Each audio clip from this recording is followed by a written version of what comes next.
A figure stumbled through the snow at 9,000 feet, black habit torn and bloody, wrists marked with rope burns.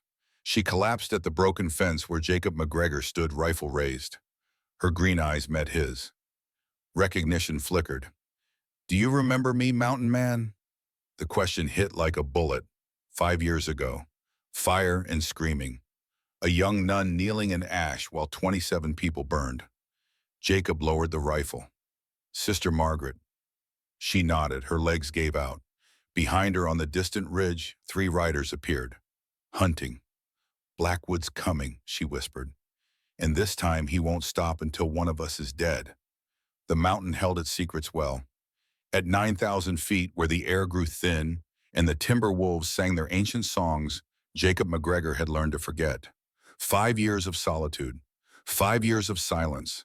5 years trying to wash blood from hands that would never come clean. The cabin stood like a scar against the wilderness. Weathered pine logs. A single window facing east where the sun could wake him from nightmares. Smoke curling lazy from the stone chimney. And carved into the heavy oak door worn smooth by wind and time, the shape of a bear reared on its hind legs. Jacob worked the corral that morning, same as every morning. The Mustang he called Thunder, a gray stallion with fire in its eyes and rebellion in its heart, paced the far fence line. The horse knew what was coming. The dance they'd done 100 times before, man and beast testing each other's will. At 48 years old, Jacob looked 60. His hair hung past his shoulders, more gray than the brown it had been. His beard covered most of his face, hiding scars that told stories he refused to speak. 6'3" of lean muscle and old wounds. Hands that could gentle a wild thing or kill a man with equal ease. Eyes the color of winter storms holding depths that no one living had seen the bottom of. He wore buckskin and leather clothes that smelled of wood smoke and mountain air. A Colt 45 rode his hip-worn grip smooth from use. The Winchester leaned against the fence post, always within reach. A man learned living alone this high that being unarmed was being dead. Thunder snorted, pawing the earth. Jacob approached with his palm open, fingers spread. His voice came low and steady, the Scottish burr still thick after 28 years in America. "Easy, boy. Nobody's gonna hurt you here. This is the safe place, the last safe place in the whole damn world." The horse's ears swiveled, listening. One step closer, then another, the space between them closing like a held breath. Thunder's nose touched Jacob's palm. Soft, tentative. Trust beginning to take root. Then the gunshot cracked the morning stillness. The sound came from 2 miles away, echoing off canyon walls. A single report that split the world in half. Before and after. Safe and hunted. Thunder reared and bolted, breaking through the fence rails like they were kindling. Jacob stumbled backward, his hand going for the Colt. But his body wasn't in the present anymore. The flashback hit like a fist. He was 43 again, not 48. July 11th, 1878, the night that ended everything. Colonel Nathaniel Blackwood stood in the command tent, his uniform pressed perfect despite the desert dust. He pushed a typed report across the table. Official Army letterhead, clean military language describing a clear and present danger. Apache war parties staging raids from Crimson Ridge Canyon. Armed warriors. Stolen weapons. They hit 3 homesteads last month. Killed 2 families. We need to strike before they hit again. Jacob studied the report, his tracker's instincts already mapping the terrain in his mind. The canyon was defendable. Water source. Cover. A smart place to stage operations. "When do we move?" "Midnight. I want you leading the scouts. You know that country better than any man alive." Jacob did know it. He'd mapped every inch of those canyons during his first years as Army Scout. He knew where water ran year-round, where game trails cut through impossible rock, where a man could disappear and never be found. What he didn't know, not until it was too late, was that Blackwood had lied about everything. They rode out under a moonless sky. 40 cavalry troops, Jacob in front reading sign by starlight. The hoofbeats like distant thunder. The smell of leather and gun oil and nervous sweat. They reached Crimson Ridge Canyon 3 hours before dawn. Jacob dismounted, moving forward on foot to scout. The canyon opened before him like a mouth. Wickiups clustered near a creek, firelight flickering. The sound of voices, soft and domestic. Something felt wrong. He moved closer, staying low, his eyes adjusting to the dark. And then he saw it. The mission building. Adobe walls. A wooden cross above the door. St. Michael's Mission, where Catholic sisters taught Apache children to read.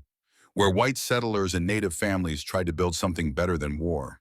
Where his wife Ayana taught traditional Sioux beadwork to anyone who wanted to learn. Where his 8-year-old daughter Nita practiced her letters every afternoon. Panic seized his chest. He ran back to where Blackwood waited with the troops. "Colonel, that's not a war party. It's the mission. There are families, women and children." Blackwood's face remained stone calm. "You're mistaken, McGregor. The intelligence is solid. I know what I saw. My wife is down there. My daughter. Then you should have kept better track of your family." Blackwood raised his hand. "Prepare to advance." Jacob grabbed the colonel's arm. "You can't." 2 soldiers pulled him back. Blackwood gave the signal. The cavalry charged. Gunfire erupted like the end of the world. Muzzle flashes lighting the darkness. Screams rising high and terrible. The mission bell ringing its alarm, too late, always too late. Jacob broke free and ran into the chaos. Smoke choked the air. Flames climbed the mission walls. People ran in every direction, silhouettes against the fire. Cavalry troops shooting at anything that moved. He found them near to the creek. Ayana lay face down in shallow water, blood turning at dark. She'd been shot in the back while running, still clutching Nita's hand. Nita, 8 years old, with her mother's dark eyes and her father's stubborn chin. Shot in the chest, still breathing. Barely. Jacob fell to his knees, gathering them both. Ayana was already gone, her eyes open and empty. But Nita looked at him, tried to speak. "Papa, it hurts. Papa, make it stop." "I'm here, baby girl. I'm here. You're gonna be okay. You're gonna be just fine." But she wasn't. The light faded from her eyes even as he held her. Her last breath soft against his neck. The weight of her going still in his arms. He knelt there in the water, holding his dead wife and daughter, while the world burned around him. 27 people died that night. 15 Apache, 7 mission staff, 5 nuns, and 1 Scottish tracker's reason for living. Through the smoke and chaos, Jacob saw a young nun kneeling beside the body of an old priest. She wore the black habit of the Sisters of Charity. Her veil had fallen back, revealing red hair and a face streaked with soot and tears. Maybe 25 years old, too young to die like this. She looked up at Jacob, her green eyes meeting his. No accusation there, just stunned incomprehension. Why did God allow this?" Jacob had no answer. He laid Ayana and Nita gently on the bank, closed their eyes, then moved to the nun, pulled her to her feet. "Sister, we have to go. Now." "But Father Thomas, I can't leave him." "He's gone, you're not.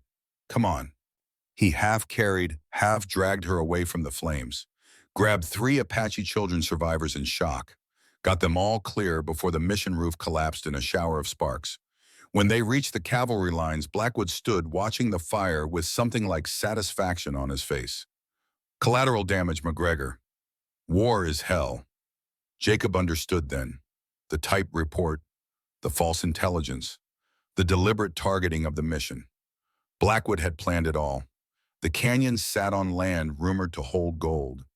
Land protected by treaty as long as the Apache remained peaceful. But if there was an incident, if a massacre could be blamed on hostile natives, the treaties would be worthless. Blackwood had orchestrated mass murder for money. Jacob resigned his commission that night, took his army pay and disappeared into the mountains, built a cabin where no one could find him, tried to drink enough whiskey to forget. It never worked. The flashback released him slowly. Jacob found himself on his knees in the dirt, shaking. Thunder was long gone, probably halfway to the next valley. The sun had climbed higher. Time had passed while he was trapped in memory. He counted his breaths. 1, 2, 3. The technique the army doctor taught him. It helped, sometimes. When his hands stopped shaking enough to stand, Jacob looked toward the ridge where the gunshot had come from. A figure stood there, dark against the bright sky, small, swaying, moving with the uncertain gait of someone near collapse. Jacob drew the Colt, watching. The figure began to descend. step by painful step, clinging to rocks for balance. Whoever it was had walked a very long way. As they came closer, details emerged. Black clothing, the shape of a woman, long hair escaping from some kind of covering. A nun. 20 minutes later, she reached the broken fence where Jacob waited, close enough now to see clearly. She was around 35 years old, though exhaustion made it hard to judge. Red hair hung in tangles from beneath a black veil. Her habit was torn and filthy, caked with dust and sweat. Rope burns marked both wrists, still healing. Her face was pale as death lips cracked and bleeding. Dark circles under eyes that had once been a striking green. She gripped the fence post to stay upright. Her gaze found Jacob's face and held it. When she spoke, her voice came out as a rasp, but the words were clear enough. "Do you remember me, Mountain Man?" The question hit like a physical blow. Jacob stared at her, recognition stirring in the depths of his mind. Something about the eyes, the shape of her face beneath the dirt in exhaustion. He holstered the Colt, stepped closer.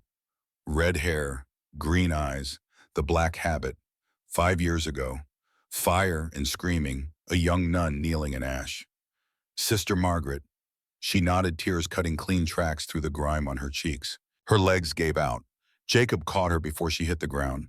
She weighed almost nothing, all bone and determination. He lifted her easily, cradling her against his chest. She made a small sound, half relief and half pain, then went limp in his arms. Jacob carried her into the cabin. The interior was sparse. A single room with a stone fireplace, a rough-hewn table, 2 chairs and a bed built into the corner. No decorations, no photographs. Nothing to anchor him to the past except the memories he couldn't escape. He laid her on the bed. It smelled of pine and leather and the smoke that permeated everything at this altitude. He'd slept there alone for 5 years, and before that, never imagined sleeping alone again. Jacob moved with the efficiency of long practice, checking her for injuries. The rope burns on her wrists were maybe 2 weeks old, healing, but still tender. Her ribs showed bruising on the left side. A deep cut on her calf had scabbed over, but looked infected. She was dehydrated, malnourished, and had clearly pushed her body past any reasonable limit. But she was alive. Against all odds, she'd survived. He brought water from the barrel by the door, lifted her head, gently held the tin cup to her lips. "Drink slow. Not too much at once, or you'll be sick." She obeyed, swallowing in careful sips. Her eyes never left his face. When she'd drunk enough, he set the cup aside, dampened a cloth, and cleaned the worst of the dirt from her face. She closed her eyes, something like peace settling over her features. "What happened to you, Jacob's voice came out rougher than he intended. Her eyes opened, the peace visage replaced by something darker. "Blackwood." The name landed like a stone in still water. Ripples spreading out, disturbing everything. Jacob's jaw clenched. "Tell me." Margaret drew a shaking breath. 3 weeks ago, I was at the mother house in Denver, teaching at the parish school. I thought I was safe. Thought enough time had passed that he'd forgotten. He didn't forget. No, her voice broke. His men came at night, 4 of them, broke down the convent door. The Mother Superior tried to stop them. They hit her, left her bleeding on the floor. Jacob's hands curled into fists. They dragged me out, put me in a wagon with iron bars, said I was a witness who needed to be silenced. That Colonel Blackwood, he doesn't like loose ends. Where did they take you? North. 2 days travel, to a camp in some canyon. 2 ravens, they called it. Blackwood was there. He looked at me like I was a ghost. What did he want? Margaret's eyes filled with tears. He said I reminded him of his wife. Said she died years ago and God took her as punishment for his sins. He was going to sell me to the mine bosses up north. Make me work until I died, or he decided to come back for me. Rage bloomed hot in Jacob's chest. Son of a bitch. But there was more. Margaret gripped his arm, her fingers surprisingly strong. He knows about the journal. Jacob frowned. What journal? After the massacre, I wrote everything down, every detail, the timeline, the names of the dead, what I saw Blackwood do. I gave it to the church. They have it in their archives. Evidence. And Blackwood found out. Yes, because Sergeant Winters is planning to testify. Going to federal court, going to expose what really happened that night. Jacob remembered Winters, a good soldier, decent man, haunted by the same guilt that ate at Jacob every day. So Blackwood is tying up loose ends before the trial. He said he couldn't let me live, couldn't risk me corroborating Winters' testimony. But he also couldn't bring himself to kill me, not quickly, so he decided to make me disappear instead. How did you escape? There was an Apache man, Tom Redbird. He works for Blackwood, forced to because Blackwood holds his sister hostage, a girl named Lily, only 16. The name triggered another memory, the night of the massacre. A 12-year-old boy clutching his mother's body, Jacob carrying him away from the flames. Tom cut my bonds 2 nights ago, told me to run north, said if I could reach you, you'd protect me. He said he remembered the tall Scotsman with kind eyes who saved him when he was 12. Jacob's throat tightened. I didn't save enough people. You saved the ones you could, including me. Margaret's hand found his. I walked 60 miles, drank from creeks, ate berries, slept in Tyson. Every step I told myself if I could just reach the cabin with the bear carved on the door, I'd be safe. How did you know I was still here? I didn't. I prayed, and I remembered what you said that night. I promise I won't let this happen again. I'm here to ask you to keep that promise. Jacob looked at their joined hands, hers so small and pale, his scarred and weathered. 5 years of isolation, 5 years of trying to forget. And now the past had walked up his mountain and collapsed at his door. He could turn her away, tell her he'd done enough, that he'd paid his dues in guilt and solitude. But when he looked into her green eyes, he saw Ayanna, saw Nita, saw all the people he'd failed to save, and he knew he couldn't fail again. You're safe here. I won't let Blackwood take you. Margaret's tears spilled over. Thank you. She fell asleep, still holding his hand. Jacob sat on the floor beside the bed, watching her breathe. The afternoon sun slanted through the window, turning her hair to copper flame. Outside, thunder's whinny echoed from somewhere down the mountain. The horse would come back eventually. They always did. Jacob closed his eyes and tried to think. Blackwood was hunting her. That meant men would be coming. Professional killers who knew how to track. Who wouldn't stop until they found her or confirmed she was dead. The cabin wasn't safe anymore. Nowhere was safe as long as Blackwood breathed, which meant Jacob had 2 choices. Run or fight. He'd spent 5 years running. From the memory, from the guilt, from the world that had taken everything he loved. Maybe it was time to stop. The sun was setting when Jacob heard the horses. He was at the window instantly, Winchester in hand. 3 riders approached from the south, moving slow and careful. They stopped 200 yards out, just beyond effective rifle range. Jacob recognized the lead rider. Silas Crow, tracker and killer. Reputation across 3 territories for being able to find anyone anywhere. The 2 men with him were cut from the same cloth. Hard faces, dead eyes, men who killed for money and slept fine afterward. Silas raised a spyglass studying the cabin. Jacob stayed back from the window, watching through a gap in the boards. The riders talked among themselves. Jacob's hearing, sharpened by years of mountain silence, caught fragments of conversation. Smoke from the chimney. Someone's home. You sure the nun came here? Tracked her footprints 60 miles. She's here or died trying. What about McGregor? Colonel wants him dead too. Been hiding 5 years. Probably drunk or crazy. Easy kill. Jacob felt cold rage settle into his bones. They thought he'd be easy. Thought 5 years of isolation had made him soft. They'd learned different. He moved away from the window, crouched beside the bed. Margaret stirred, opening her eyes. What is it? Blackwood's men. 3 of them. They'll wait for dark, then attack. Fear flashed across her face. Then we run. No more running, we fight. I took vows, no violence. Jacob stood checking his weapons. Then you hide. If I fall, there's a Colt in the drawer. Shoot the door lock and run for the trees. Don't stop till you reach Mesa Springs. Find Marshal Henry Ross. Tell him everything. Margaret sat up, wincing. I can't just leave you to die. You walked 60 miles to survive. Don't waste it. He met her eyes. I lost my family because I trusted Blackwood. I won't lose you the same way. I'm not your family. No, but you're my responsibility now. He went down to the cellar, a narrow space beneath the floorboards where he kept supplies. The wooden chest in the corner held his arsenal. Winchester rifle, 2 Colt revolvers, 200 rounds of ammunition, a 12-inch Bowie knife, 3 bear traps he'd made for protection, 4 sticks of dynamite he'd learned to make from an old prospector. Jacob loaded everything he could carry. His hands moved with practiced efficiency. He'd been a soldier once, before he was a scout, before he was a husband and father, before he was a hermit. The skills never left.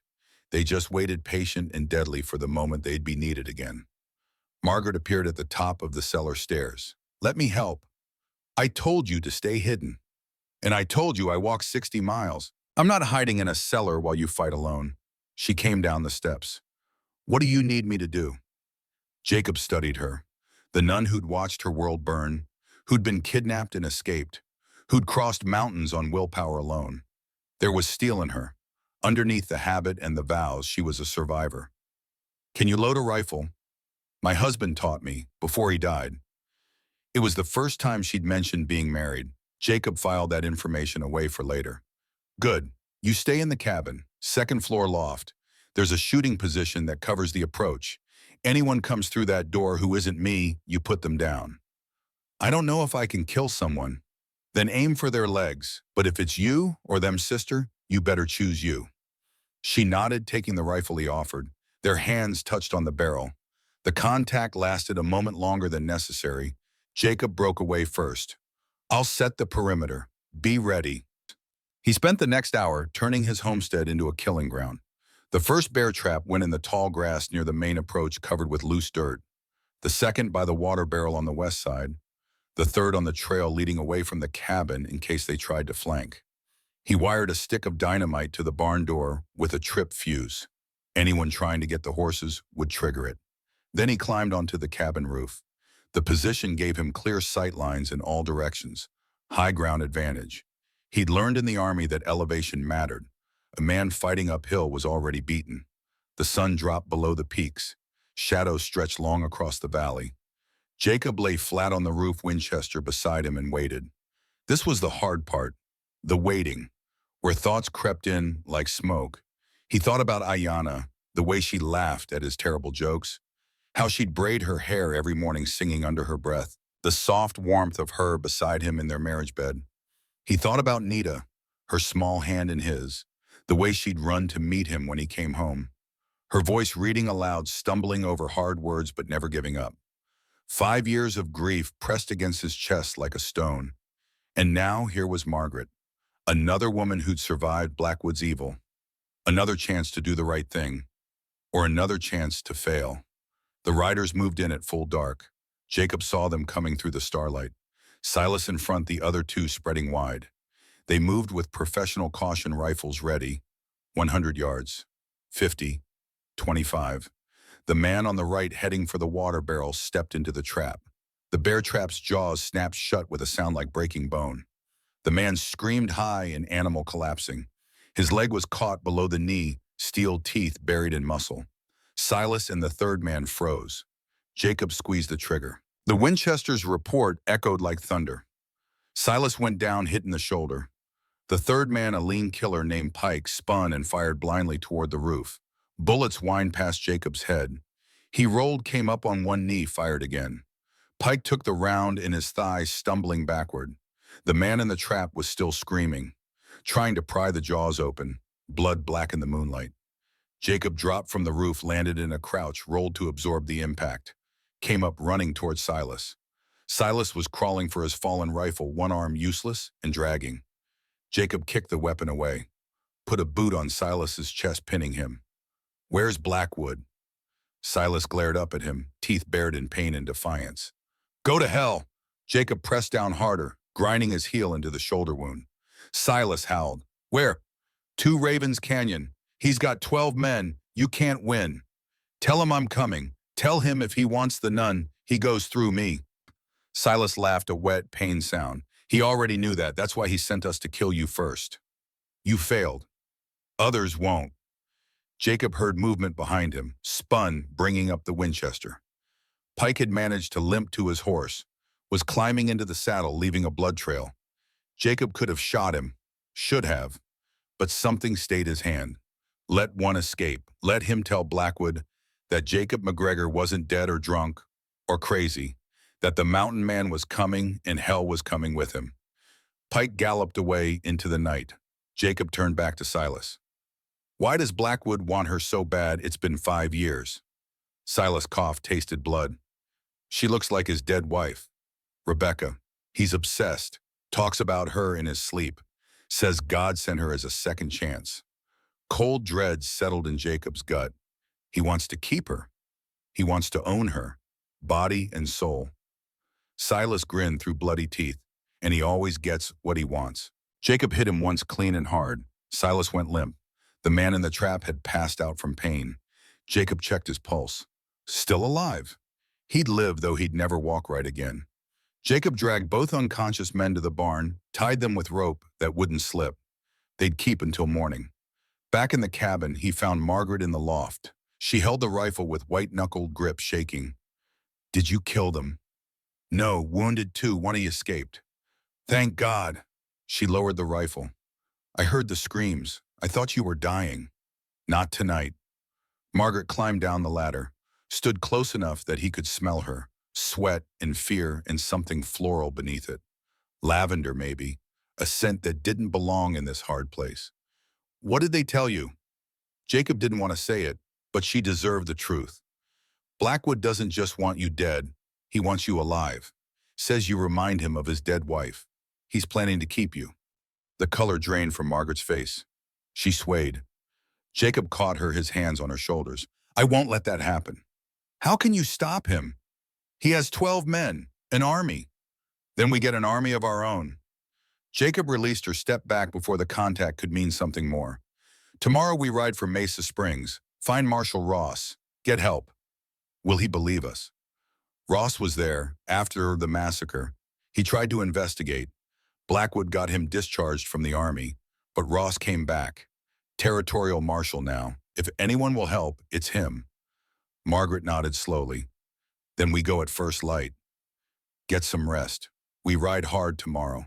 She looked at the bed, then at Jacob. Where will you sleep? I won't.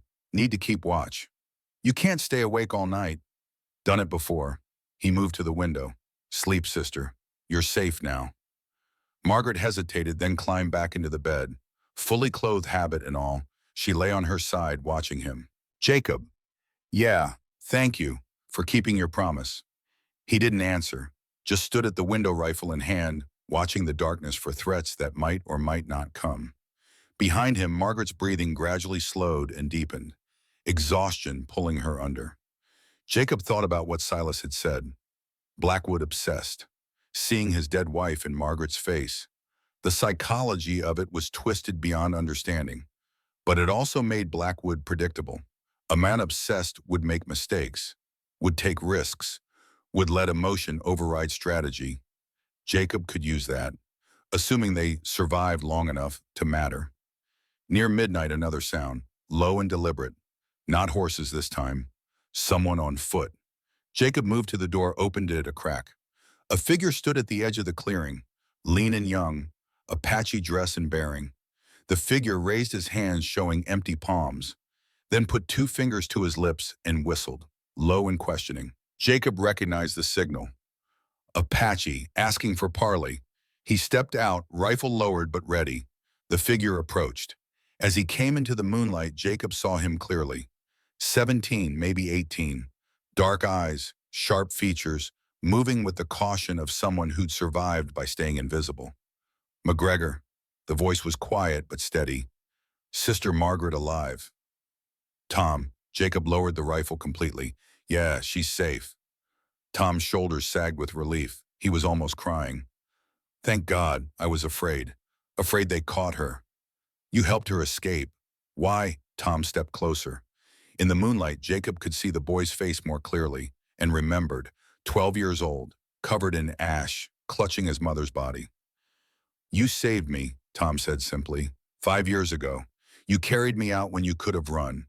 Mother told me with her dying breath to remember the tall man with kind eyes. Jacob's throat closed. I'm sorry I couldn't save her. You saved me. That's enough. Tom glanced at the cabin. I have information about Blackwood's plans. Come inside. They entered quietly. Margaret was asleep, her face peaceful for the first time since arriving. Tom looked at her with something like reverence. She taught me to read. At the mission. She was patient. Never made me feel stupid. She's a good woman. She's alive because you helped me survive. Tom turned to Jacob. Now I help you. Blackwood's planning a raid. Mesa Springs, 3 days from now. He wants to burn the town, kill anyone who might help her. How many men? 12 now, but he's waiting for reinforcements. Mercenaries from Tucson. Then he attacks. Why Mesa Springs? Because Marshal Ross is there, and Sergeant Winters is heading there too, coming to testify. Blackwood wants them all dead before the trial. Jacob processed this. Winters is the key. He has evidence. More than that, Tom pulled a folded paper from his shirt. Blackwood keeps documents. Proof the massacre was planned. He uses them to blackmail Army officers. If you destroy them, you destroy his power. Where does he keep them? His tent. 2 Ravens Canyon, locked in a chest. How do you know this? I clean his tent. He thinks I'm too stupid to understand English. But I listen, I watch, and I remember everything. Jacob studied the young man, smart, brave, loyal to his sister. You're risking your life coming here. Lily's risking hers every day. As long as she's Blackwood's prisoner, I'm his slave. Tom's eyes hardened. I want my sister free. I want Blackwood dead. You help me get the first, I help you get the second. Deal. Jacob extended his hand. Tom shook it. The grip was firm, a warrior's grip. I'll meet you in Mesa Springs tomorrow. Can't stay longer or they'll know I'm gone. Be careful. Tom smiled quick and sad. Patchy are always careful. It's how we survived this long. He slipped out into the night, disappearing like smoke. Jacob bolted the door, checked the windows. The night was half gone. He should try to sleep. But sleep meant dreams, and dreams meant seeing Ayana and Nita burning. He sat at the table instead, cleaning the Winchester by feel, the familiar motions calming, preparing for what came next. Dawn was just a promise on the eastern horizon when Margaret woke. She sat up disoriented, then remembered where she was. You didn't sleep. Couldn't. Jacob set the rifle aside. Tom Redbird came, brought information. He told her everything, the planned raid, the documents, the timeline. Margaret listened, her face growing paler. When he finished, she stood and walked to the window, watched the sun paint the peaks gold. So we have 3 days. Less, we need to reach Mesa Springs, convince Ross, gather men, and hit Blackwood before he moves. That's impossible. Probably. Jacob stood beside her. But it's all we got. She turned to face him. In the morning light, he could see her properly for the first time. The intelligence in her eyes, the strength in her jaw, the way exhaustion and determination warred across her features. Jacob, if we fail, if Blackwood captures me again, that won't happen.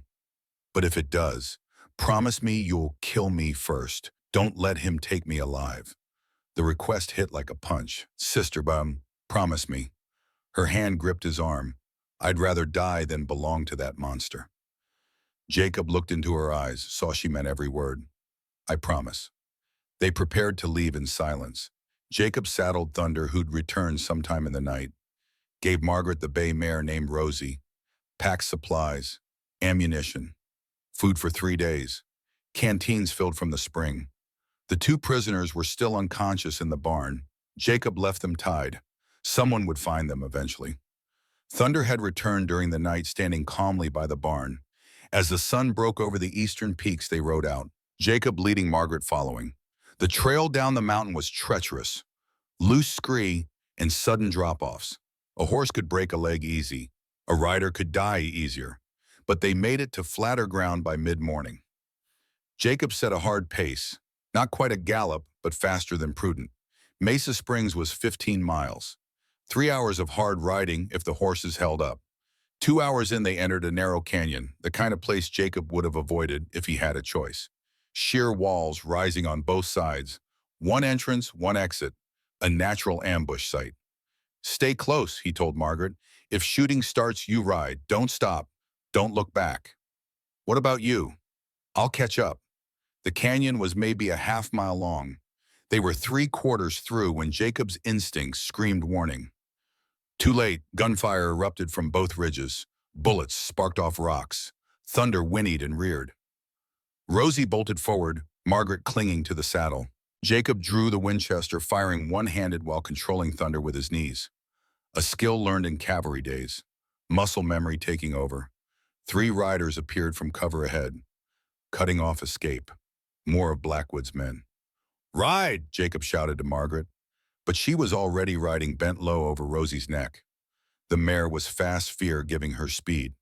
She crashed through the line of riders, scattering them. Jacob followed, firing to keep them off balance. One rider went down, shot through the shoulder. Another's horse spooked and threw him. The third raised his rifle, aiming at Margaret's back. Jacob shot him first. Center mass. The man tumbled from his saddle. They burst out of the canyon into open country. Behind them, shouts and the sound of pursuit. Jacob reached into his saddlebag while riding, pulled out a stick of dynamite, lit the fuse with a match struck on his saddle horn, counted to 3, threw it behind them. The explosion shook the ground. The canyon entrance collapsed in a cloud of dust and falling rock, blocking pursuit. They didn't stop riding for another mile, finally pulled up at a creek to let the horses drink. Margaret was shaking. "They almost killed us." But they didn't. Jacob dismounted, checked Rosie for injuries. The mare was winded but sound. "You did good, stayed calm." "I wasn't calm, I was terrified." "But you didn't freeze, that's what matters." Margaret slid from the saddle, stumbled. Jacob caught her. For a moment they stood close, her hands on his chest, his on her waist, both breathing hard, the adrenaline crash making them reckless. Margaret looked up at him. "Jacob, we should keep moving." "Wait." She didn't let go. "If I die today, I need to say something." "You're not dying." "But if I do," she took a shaking breath, "I broke my vows. In my heart, I've thought about you, not as a friend, as something more." Jacob froze. "Sister, I know it's wrong. I know I promised my life to God, but when I'm near you, I feel alive. The way I did before my husband died, and it frightens me, but it also gives me hope." Jacob gently moved her hands from his chest. "Step back." "Margaret, you've been through hell. You're not thinking clearly." "I'm thinking clearer than I have in years. You're a nun. You took vows." "I was a widow first. I became a nun to escape grief, not because God called me. Maybe I was wrong." "Maybe you're right where you need to be." Jacob turned away. "We need to reach Mesa Springs." He remounted Thunder before she could respond, before he could do something they'd both regret. They rode in silence for the last hour. The mountains gave way to rolling foothills, then to the valley where Mesa Springs sat like a promise of civilization. The town appeared near noon, maybe 250 people, a main street with wood-frame buildings, a church with a white steeple, general store, saloon, marshal's office with barred windows. People stopped to stare as they rode in, a mountain man and a nun, both looking like they'd ridden through war. Whispers followed them. "That's McGregor. Thought he was dead. Who's the nun? Why's she with him?" Jacob ignored them all, rode straight to Whitaker's general store. The old man would have answers, and hopefully wouldn't ask too many questions. Sam Whitaker stood behind the counter, white-haired and spectacled. He looked up as they entered. His eyes went wide. "Jacob McGregor. Well, I'll be damned. 5 years and you finally come down from your mountain." "Sam," Jacob nodded. "Need to see Marshal Ross, fast." "What's the trouble?" Sam's eyes went to Margaret. "And who's this?" Margaret stepped forward. "Sister Margaret Rose O'Connor, from St. Michael's Mission." Sam went very still. "Mission burned 5 years back." "I know, I was there." Understanding dawned on Sam's face. Then grief. "My Hannah, she worked there. Taught weaving." "I remember her." Margaret's voice softened. "She was kind, patient. I'm so sorry for your loss." "Not your fault, sister." Sam came around the counter. "Blackwood's fault. Always was." "That's why we're here," Jacob said. "Need Ross. Need help. Blackwood's coming." Sam's expression hardened. Follow me. They walked across the street to the marshal's office. Sam knocked, then entered without waiting. Marshal Henry Ross looked up from a desk covered in papers. He was 55, tall and gray, with the weathered face of a man who'd seen too much and forgotten nothing. His eyes landed on Jacob. Recognition flickered. "McGregor, heard you'd gone hermit." "Not anymore." Jacob pushed Margaret forward gently. "This is Sister Margaret. She needs to tell you something, and you need to listen." Ross gestured to chairs. "Sit. Talk." Margaret told the story, all of it. The massacre, the journal, the kidnapping, the escape, Blackwood's obsession, the planned raid. Ross listened without interrupting, taking notes. His expression never changed, but his knuckles went white gripping the pen. When Margaret finished, Ross leaned back. "I believe you." Just like that. "I was there after the massacre, tried to investigate. Blackwood had me dishonorably discharged. Took me 8 years to clear my name and get this badge." Ross stood.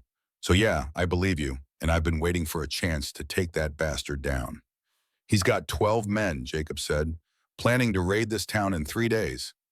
Then we have 3 days to prepare. We need a posse, volunteers. This town's got maybe 20 men who can shoot straight. Most are farmers. Can't ask them to face professional killers." "Yes, you can," Sam spoke from the doorway. "You just have to ask right." Ross looked at the old man. "Sam, call a meeting, tonight. Let Sister Margaret tell her story. Let them decide." Ross nodded slowly. "All right, church, 6 o'clock, spread the word." Sam left to gather the town. Ross turned to Jacob. "You know this is suicide." "Probably.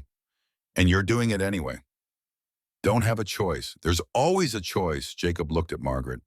She met his gaze steadily, trusting him, believing in him. "Not this time," he said. The church bell rang at 5:30. By 6 o'clock, every pew was filled. Men stood along the walls. Women crowded the aisles. Children sat cross-legged on the floor near the pulpit. The entire town had come. Marshal Ross stood at the front, his badge catching lamplight. Beside him, Margaret in her torn black habit. Jacob lurking in the shadows near the door, Winchester across his knees. Ross raised his hand for silence. The murmur died. "Folks, you know me. Been your marshal 3 years. Never called a meeting like this unless it mattered. This matters." He gestured to Margaret. "Sister Margaret here has a story. I need you to listen. All the way through. Then you decide." Margaret stepped forward, her hands clasped in front of her. In the lamplight, she looked young and old at the same time. Too young to have survived what she'd survived. Too old not to show the scars. She began with the mission. Described teaching Apache children their letters. The way families from 3 cultures tried to build something better than hatred. Father Thomas leading prayers in 3 languages. Hannah Whitaker teaching beadwork to anyone who wanted to learn. Then she described the night it all burned. Her voice never broke, but tears ran down her face as she spoke. The cavalry charge, the screams, the flames, finding Father Thomas dead, being carried from the fire by a Scottish stranger who refused to leave anyone behind. 27 souls, most of them innocent, all of them murdered. The church was silent as a tomb. She told them about the journal, about Blackwood's lies, about being kidnapped 3 weeks ago, about Tom Redbird's courage, about walking 60 miles to reach the one man who might protect her. And she told them about the raid. "Colonel Blackwood is coming here in 3 days with 12 killers and more on the way. He plans to burn this town, kill anyone who might help me testify. Marshal Ross, Sergeant Winters, anyone who stands between him and silence." A woman gasped. A man cursed under his breath. Margaret's green eyes swept the crowd. "I'm asking for help, not for me, for all of us. Because if Blackwood wins here, he wins everywhere. Evil unpunished becomes evil emboldened, and next time it might be your family, your children." She sat down. Ross stood. "I won't sugarcoat this. We're civilians facing professional killers. Some of us might die, but if we don't stand now, we're already dead. We just don't know it yet." Silence stretched. Then John Brennan rose from the third pew. 50 years old. Farmer. 3 daughters and a wife he'd married young. Calloused hands and an honest face. "I'll fight. Got daughters Sister Margaret's age. If some bastard tried to silence them, I'd want good men to stand. Reckon that makes me obligated to do the same. His 18-year-old son stood beside him. Me too, Pa. Clara Jensen, the innkeeper, stood next. Her husband, Michael, beside her. We'll help, however we can. Robert Chen rose from the back. 48 years old. Chinese. Came to America to build railroads, stayed because he liked the mountains. Tracker and hunter. Quiet man with sad eyes. I was at Sand Creek, he said softly. 1864. Colorado Territory. I was Army Scout. Led cavalry to peaceful Cheyenne village. Women and children. We killed over 100. Mostly women and children. The church held its breath. I never stopped it. Never spoke up. Lived with that shame 20 years. Chen's jaw set hard. Not this time. This time I fight. One by one men stood, 15 in total, farmers and shopkeepers, a blacksmith, a telegraph operator. The hotel clerk, not soldiers, just men who decided enough was enough. Ross counted them, 15 against 12 professionals. 14, Sam Whitaker corrected. He stood old bones creaking. I'm in. Sam, you're 67. Hannah was my wife, died at that mission. You think I'm sitting this out? Sam's voice cracked. I may be old, but I can still shoot straight. Ross looked like he might argue, then nodded. 16 then. We'll make it work. Jacob stood from the shadows. All eyes turned. We can't just defend. Can't wait for them to come here, pick the ground, set the terms. We hit them first. That's suicide, someone muttered. Maybe, but it's smart suicide. Jacob moved to the front. Blackwood's camp is Two Ravens Canyon. Natural fortress, one entrance. High ground. Defendable. So how do we attack it? At night, split into 3 teams. Team 1 sneaks in, frees the hostage, grabs Blackwood's documents. Team 2 holds the perimeter, cuts off escape. Team 3 creates a diversion. Fire on the ridge. Makes them think we're a bigger force. When, Ross asked. Tomorrow night, before reinforcements arrive. Before he expects us. Murmurs rippled through the church. A woman stood. Martha Hayes, the Reverend's wife. Face pinched with disapproval. Marshal, I have to object. We're talking about attacking fellow Americans. And all on the word of a nun who shows up with a wild man. Margaret flinched like she'd been struck. Martha continued. How do we know she's telling the truth? Maybe she ran away from her convent. Maybe this is all lies. It's not lies. The new voice came from the church door. Everyone turned. A man stood there, 32 years old, army uniform though disheveled, left arm in a sling, face bruised purple and yellow, cuts healing on his forehead. But his eyes were clear and determined. He limped down the aisle. My name is Sergeant Jacob Winters, United States Army, and everything Sister Margaret said is true. I know because I was there. Ross stood. Winters didn't expect you for 2 more days. Rode straight through, heard Blackwood's men were hunting the sister, figured she'd need help. He reached the front, turned to face the crowd. 5 years ago, I was at the Crimson Ridge massacre. I fired my rifle into that mission, killed people who'd done nothing wrong, all on Colonel Blackwood's orders. The church erupted in whispers. Winters raised his voice. Blackwood showed me a typed intelligence report. Said Apache warriors were staging raids from the canyon. Said we had to strike fast. I believed him. We all did. He pulled a folded paper from his jacket. 2 months later, I found this. The original handwritten report. Said the mission was peaceful. No threat. Blackwood falsified it. Turned a lie into official Army documentation. He handed the paper to Ross. The marshal unfolded it, read, and his face went granite hard. This is evidence. It's proof of conspiracy to commit murder. War crimes. I'm going to Fort Grant next week. Going to testify in federal court. And Blackwood knows it. That's why his men did this. He gestured to his battered face. 2 weeks ago, caught me outside Tucson. Beat me. Told me to keep quiet or they'd kill me slow. Why didn't you? Someone asked. Because I'm done living with guilt. Done letting fear make me a coward. Winters looked at Margaret. Sister, I'm sorry. For what I did, for what I didn't stop. If I can help make this right, I will. Margaret stood, walked to him, put her hand on his good arm. You're here now. That's what matters. She kissed his cheek. Winter's eyes filled with tears. Martha Hayes sat down silenced. Ross held up the document. This changes things. We've got evidence. We've got witnesses. We hit Blackwood tomorrow night, arrest him. This goes to trial proper. What about the hostage? Someone asked. Tom's sister, priority one, Jacob said. We get her out first, then the documents, then Blackwood.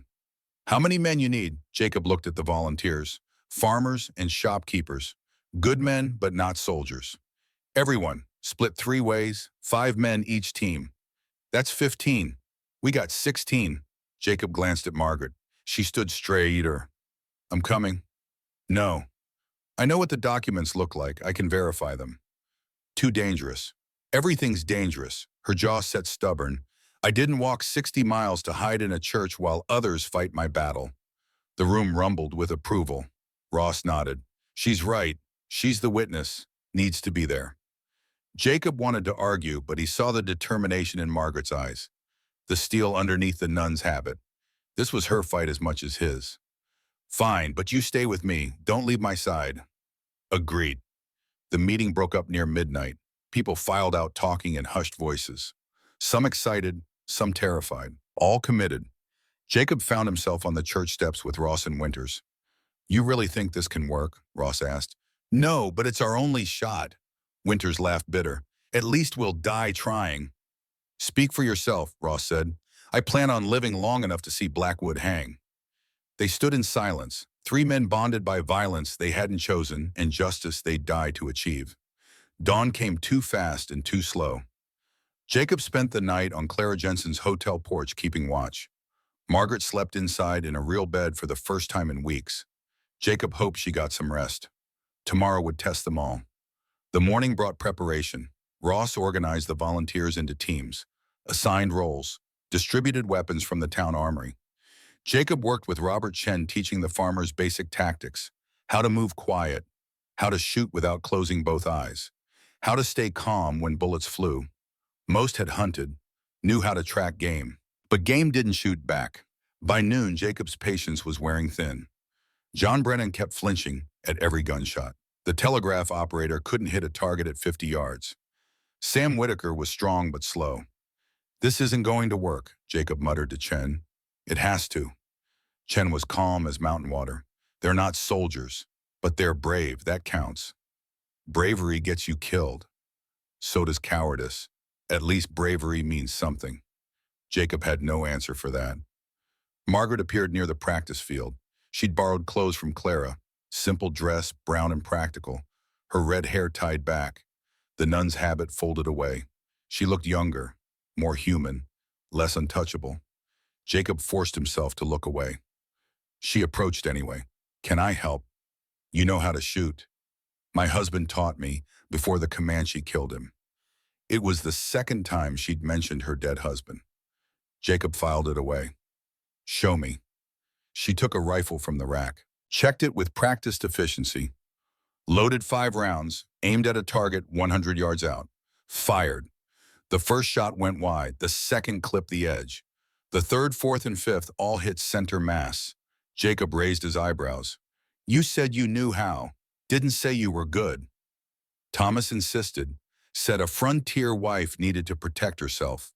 Her voice went soft. He was right. Just didn't do him any good in the end. What happened?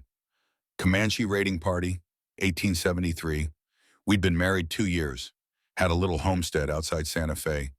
Thomas went to check the cattle one morning. They ambushed him, took his scalp, left him for me to find. Jacob's chest tightened. I'm sorry. I was 20, widowed, alone. The church offered me refuge, a purpose.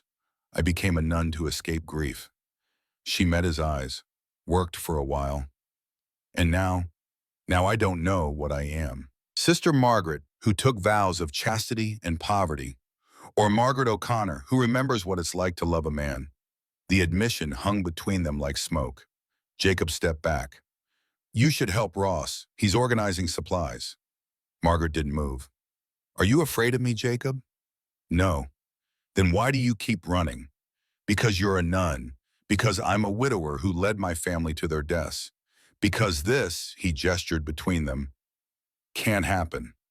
Why not? Because you belong to God. I belong to Thomas first, then I belong to grief. Maybe it's time I belong to himself. Before Jacob could answer, Sam Whitaker called out, "Jacob got a visitor." Jacob turned. Relief and frustration warred in his chest, saved by the interruption. Tom Redbird stood at the edge of town, lean and cautious, looking like he might bolt at any moment. Jacob walked to meet him. Margaret followed. Tom's eyes went to Margaret. "Sister, you're safe. Thanks to you." She took his hands. "How's Lily?" Tom's face darkened. "Still prisoner. But I know where they keep her. Prison wagon, center of camp, 2 guards at night. Can we get her out? If you're smart and lucky." He pulled a folded paper from his shirt, drew a rough map. Camp layout, 8 tents in a circle. Blackwoods is here. Documents locked in a chest under his cot. Lily's wagon here. Guards patrol every hour. Change at midnight. Jacob studied the map. Sentries. 4, north, south, east, west. They rotate, never all alert at the same time. Weaknesses. West approach, rocky, hard to patrol. No moonlight because of the cliff. If you come in quiet, you could reach the wagon unseen. Jacob nodded. That's our entry point. Tom hesitated, then spoke quietly. There's something else about Blackwood. What? He talks in his sleep. I hear him when I clean his tent. He calls out for Rebecca, his dead wife, begs her forgiveness, says he knows God is punishing him. Margaret went pale. He thinks I'm her replacement. Worse, he thinks you're her reincarnated, sent by God to give him a second chance. He's obsessed. Tom's voice dropped. If he catches you, he won't kill you. He'll keep you. Forever. Cold dread settled in Jacob's stomach. An obsessed man was unpredictable. Dangerous in ways a simple killer never was. All the more reason to end this tomorrow night. Tom nodded. I'll guide you, show you the safe approach. But you have to promise. Promise you'll get Lily out. We will, Jacob said, one way or another. Tom left before anyone else saw him. Too risky to be spotted in town. Jacob spent the afternoon going over the plan with Ross and Winters. 3 teams. Precise timing. Everything had to work perfect, which meant something would definitely go wrong. Evening fell. The volunteers gathered at the marshal's office, nervous energy crackling like lightning. Ross stood on the steps. Last chance to back out, no shame. This is volunteer. No one moved. All right then, we ride at midnight. Chen, you lead team 1 with McGregor. Get the girl, get the documents. Winters, your team 2, hold the perimeter. I'll lead team 3. Create the diversion. What about Sister Margaret? Someone asked. With team 1, she verifies the documents. Murmurs of approval. Ross continued. Rules of engagement. We're lawmen, not murderers. Wound if you can, kill if you must, but we do this legal. Jacob thought about Ayanna and Nita, about 27 dead, about Blackwood's obsession. Legal was a luxury, survival was necessity, but he kept that to himself. The hours crawled. People tried to rest, but mostly just waited, checking weapons, writing letters to family, making peace with mortality. Jacob found Margaret in the church. She knelt before the altar, head bowed, hands clasped. He almost left, but she spoke without turning. Will you pray with me? I don't pray anymore. Then just sit. I could use the company. Jacob sat in the front pew, watched her pray. Lamplight turned her hair to copper flame. When she finished, she sat beside him. I'm frightened, she said simply. Good. Fear keeps you sharp. Are you frightened, terrified? You don't look it. Had a lot of practice hiding it. Jacob turned to face her. Margaret, about earlier, what you said. Forget it. I shouldn't have pushed. No, you should know why I can't. He took a breath. Ayanna was everything. My wife, my best friend, the reason I woke up every morning. When she died, part of me died too. And Nita, God, Nita. She looked at me like I could fix anything, protect her from anything, and I couldn't. I failed them both. Margaret's hand found his. You didn't fail them. Blackwood killed them. I led him there. You were lied to. Doesn't matter. They're still dead. Jacob's voice cracked. I can't love someone again. Can't risk it. Can't survive losing someone else. So you'd rather be alone forever? Yes, because alone means safe, means no one else dies because of me. Margaret was quiet for a long moment. Then she leaned her head on his shoulder. That's the saddest thing I've ever heard. They sat like that until Ross came to gather them. Midnight approached. Time to ride. The journey to Two Ravens Canyon took 3 hours. They moved slow and quiet. Horses walking, not galloping. Avoiding main trails, staying in shadows. Tom met them 5 miles out. Led them through rocky country where hoofprints wouldn't show. By 3 in the morning, they reached the canyon rim. Below Blackwood's wamp spread like a cancer. 8 tents in a circle. Fire pits burning low. The prison wagon exactly where Tom said it would be. Guards visible as dark shapes against firelight. Jacob studied the layout through borrowed field glasses. Counted heads. 12 men total, pole-armed, all professional. Chen, you see the approach? Chen nodded. West side, west. Like Tom said, steep but manageable. Good. You take Margaret and 3 men. Get to the wagon, free Lily. While you're doing that, I'll hit Blackwood's tent. Get the documents.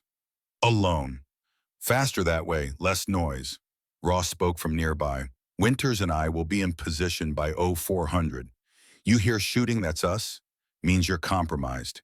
Get out fast. And Team 3 will be on the South Ridge. Fire goes up at 0415. Whether you're out or not, that's your window. Jacob checked his pocket watch. 3:20. Less than an hour to infiltrate, complete the mission, and escape. He looked at Margaret. She'd changed back into the nun's habit. Easier to move in the dark. You ready? No, but I'm going anyway. They descended the west approach. Slow and careful. Every footfall measured. Every breath controlled. The canyon wall was nearly vertical. Jacob led, finding handholds by feel. Margaret behind him, surprisingly nimble. Chen and the others following. 20 minutes to reach the canyon floor. They huddled behind a boulder listening. Camp sounds, men snoring, a guard coughing, the crackle of dying fires. Normal, peaceful, unsuspecting. Jacob hand signaled. Chen's team moved left toward the wagon. Jacob went right toward Blackwood's tent. He crawled the last 50 yards, belly to the ground. Winchester left behind, too bulky, just the Colt and the Bowie knife. Blackwood's tent was larger than the others. Command tent. A lantern burned inside, casting shadows on canvas. Jacob reached the back wall, pressed his ear to the fabric. Breathing, deep and regular. Blackwood asleep. Jacob found the tent flap, untied it slowly, inch by inch, the rasp of rope on canvas sounding loud as thunder in his ears. He slipped inside. Blackwood lay on a cot, fully clothed, hand resting on a revolver. Professional soldier's habit, always ready. Jacob moved past him to the chest at the foot of the cot, locked with a simple padlock. He picked it with a bent nail in 30 seconds. Opened the chest, inside papers, dozens of them, official documents, letters, telegrams, in one leather journal, Sister Margaret's handwriting on the cover. Crimson Ridge Mission Log, 1878.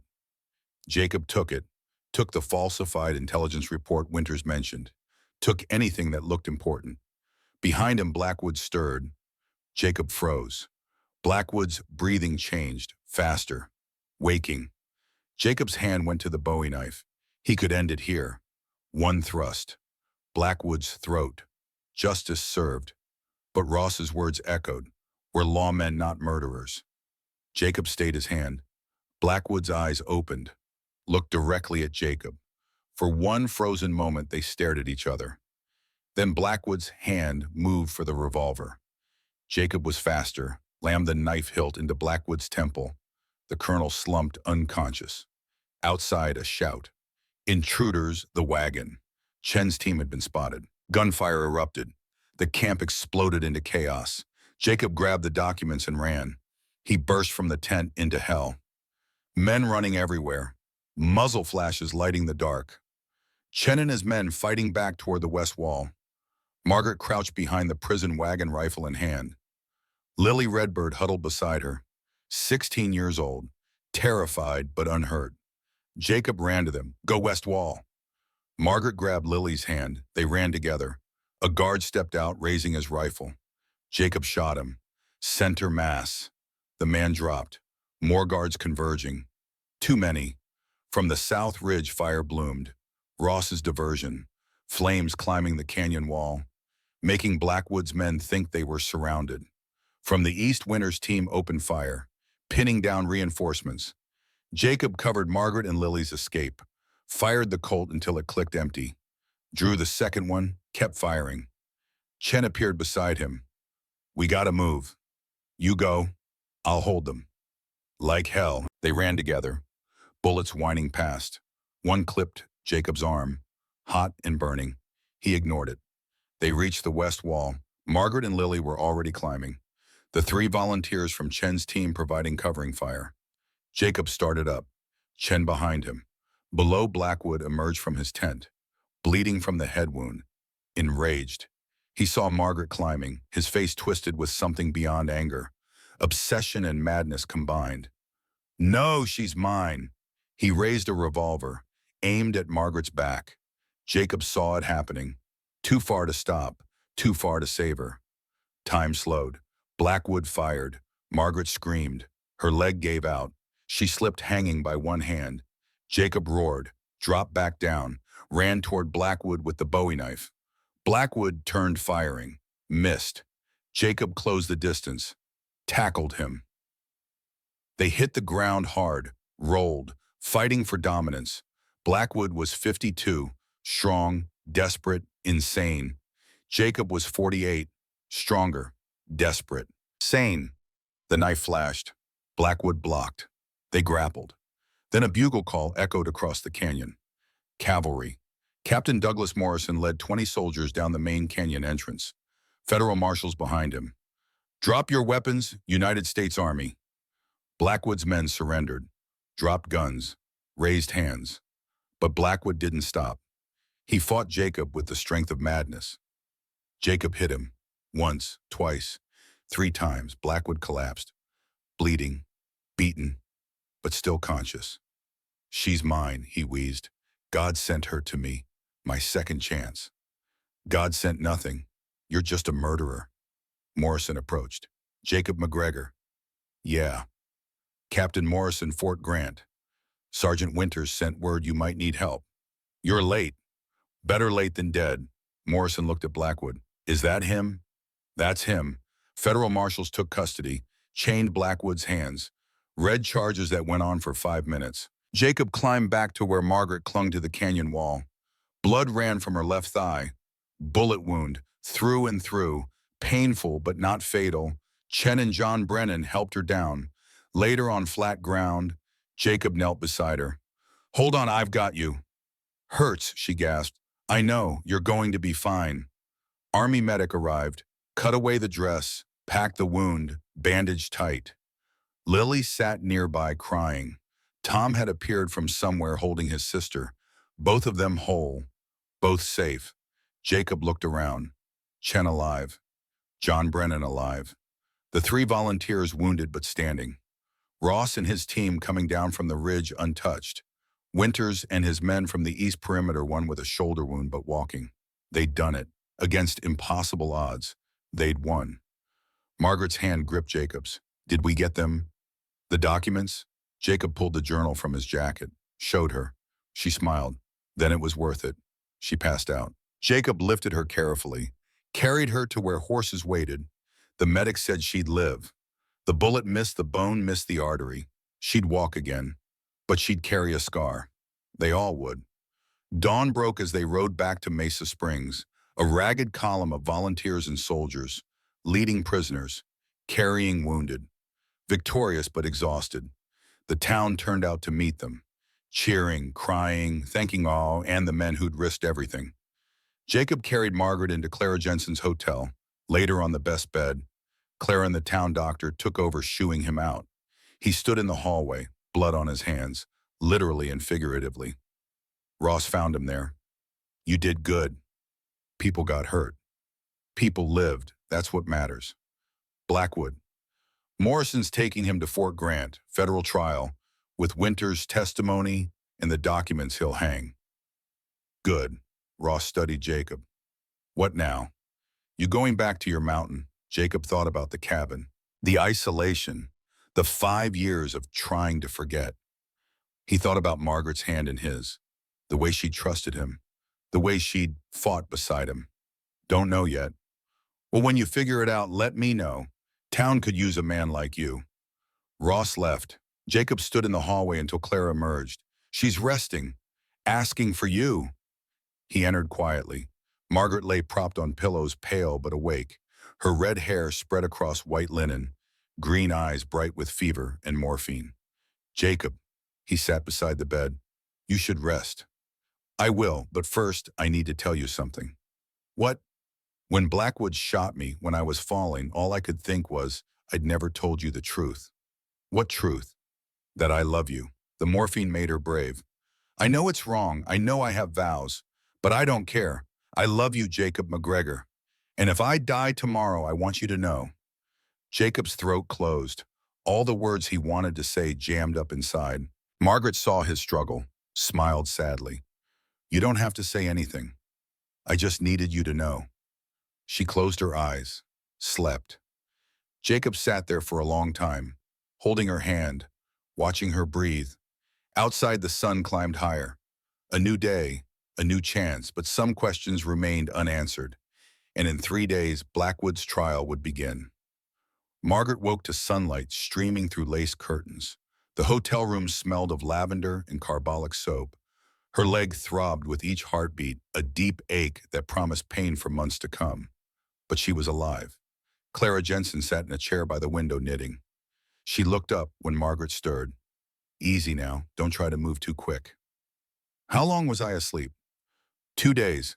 Doctor gave you laudanum for the pain. You needed the rest. Margaret tested her leg carefully, bandaged thick, immobile. The bullet had torn through muscle but missed the bone. Dr. Hayes said she'd walk again. Eventually. Where's Jacob? Clara's needles paused. Been here most nights, sits in that chair you're looking at. Doesn't sleep much, just watches you breathe. Something warm bloomed in Margaret's chest. Where is he now? Town meeting. They're deciding what to do about Blackwood. Margaret pushed herself upright, gritting her teeth against the pain. I need to be there. You need to rest. I've rested 2 days. That man tried to destroy me. I deserve to see justice done. Clara studied her, then nodded. I'll get you dressed. 20 minutes later, Margaret limped into the church on Clara's arm. The pews were packed again. Ross stood at the pulpit. Jacob lurked in the box same as before. His eyes found Margaret. Relief and something else, something deeper, flashed across his face. She made her way to the front. Every step agony, but she'd walk 60 miles through mountains. She could manage 50 feet of church aisle. Ross saw her coming. Sister Margaret, you should be in bed. I should be here. She sat in the front pew. What's being decided? Blackwood's fate. Morrison wants him tried at Fort Grant, military tribunal. But the town wants him tried here, civilian court. Which is faster? Military, 3 weeks. Civilian could take months. Then military, Margaret's voice rang clear. Every day he breathes free is an insult to the dead. Murmurs of agreement. A man stood, Reverend Hayes, Martha's husband, 70 years old, white hair and kind eyes. Sister, I have a question. Ask. You're a woman of a nun. Don't you believe in forgiveness? The church went silent. Margaret met his eyes. I believe in mercy for the repentant. Blackwood isn't repentant. He's obsessed, delusional. He thinks God sent me to replace his dead wife. That's not a man seeking forgiveness. That's a man needing a noose. Reverend Hayes nodded slowly. Then I support the military trial. Ross called for a vote. Unanimous. Military tribunal it was. Morrison stood. Trial begins in 3 days. Fort Grant will need witnesses. Sister Margaret Sergeant Winters McGregor, if he'll testify. Jacob stepped forward from the shadows. I'll testify. Good. We ride out tomorrow morning. The meeting broke up. People filed out talking, planning, life returning to normal, or as normal as it got after war. Margaret stood carefully. Jacob appeared at her elbow.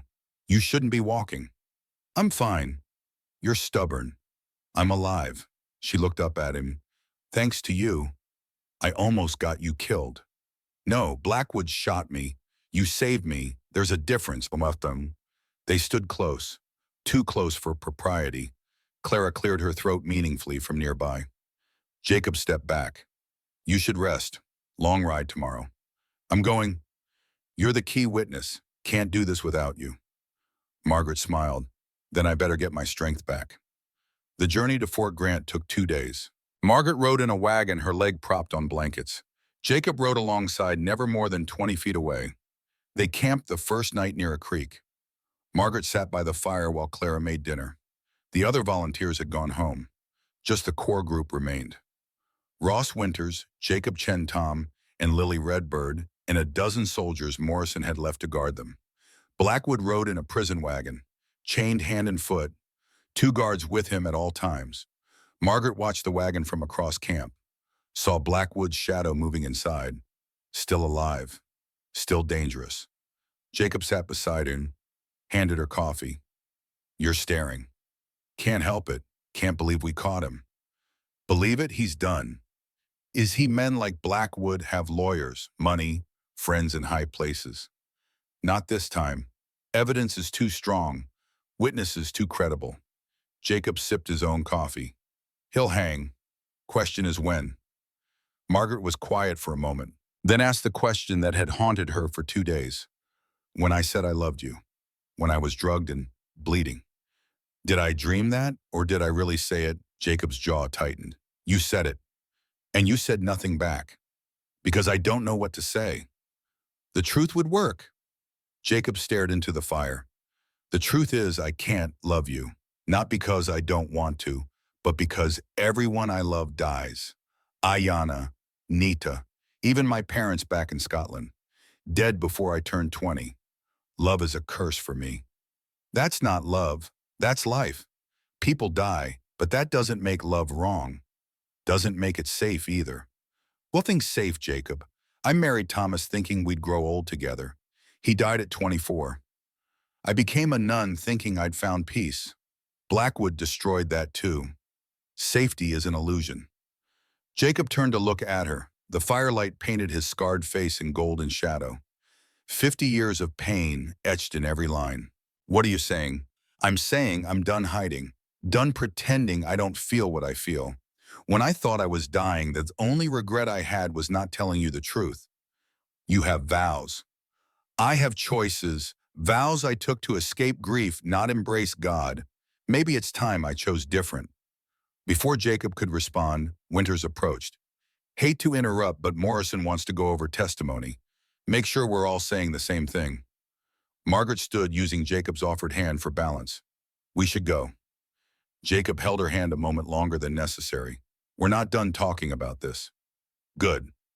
Fort Grant sat at the base of the Santa Catalina Mountains. Adobe walls 15 feet high, barracks, stables, armory, and a courthouse that doubled as the commander's office. They arrived near sunset. Soldiers took Blackwood to the stockade. The witnesses were given quarters in the officers' section, small but clean, a luxury after weeks of chaos.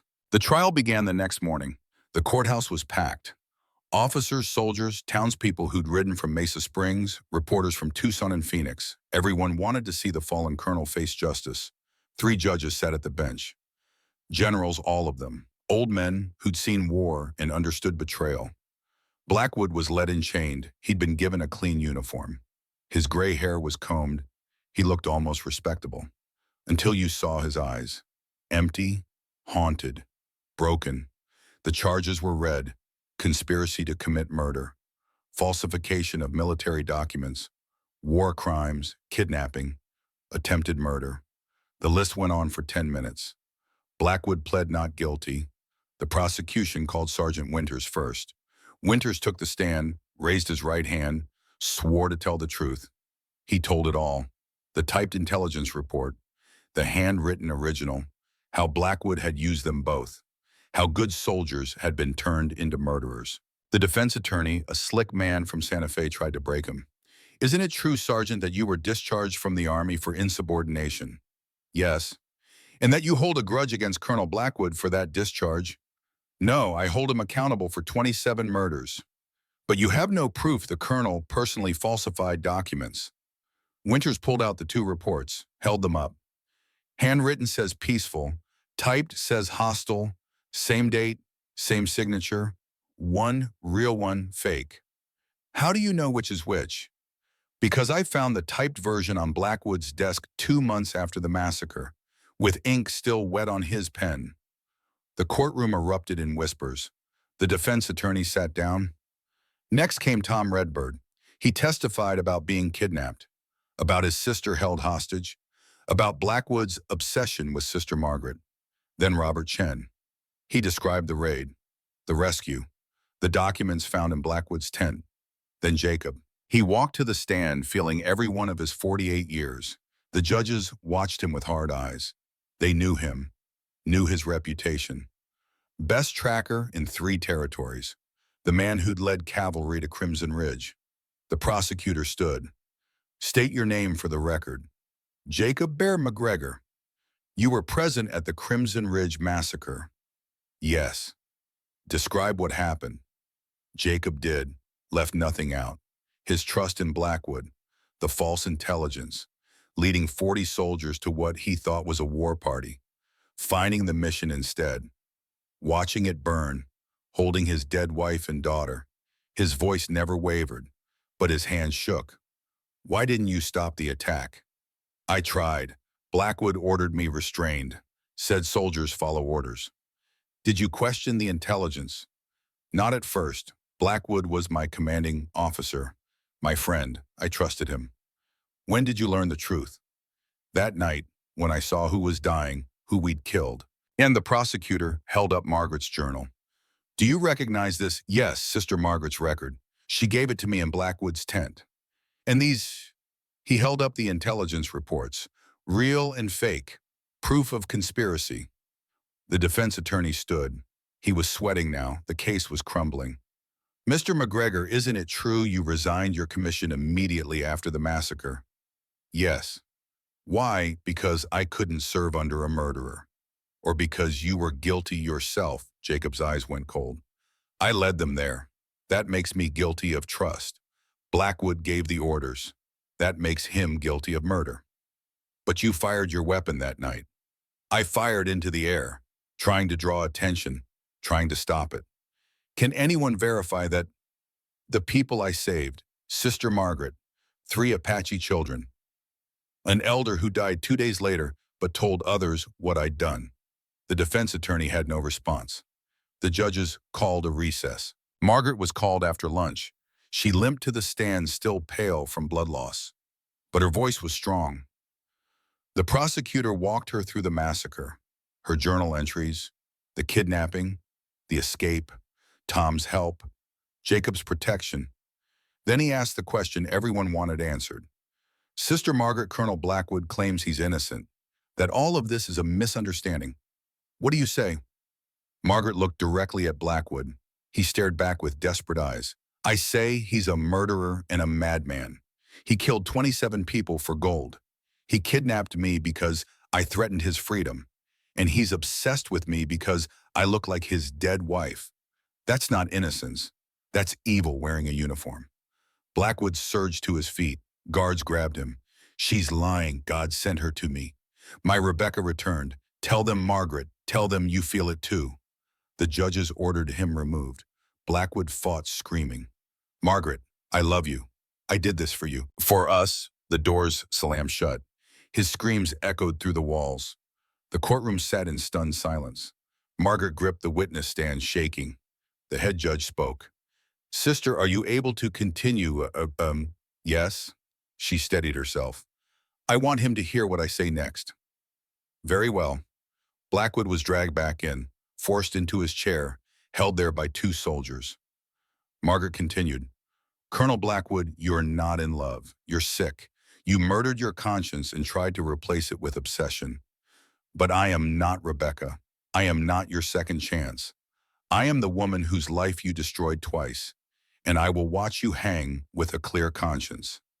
The defense rested without calling witnesses. What could they say? The judges deliberated for 2 hours. When they returned, their faces were stone.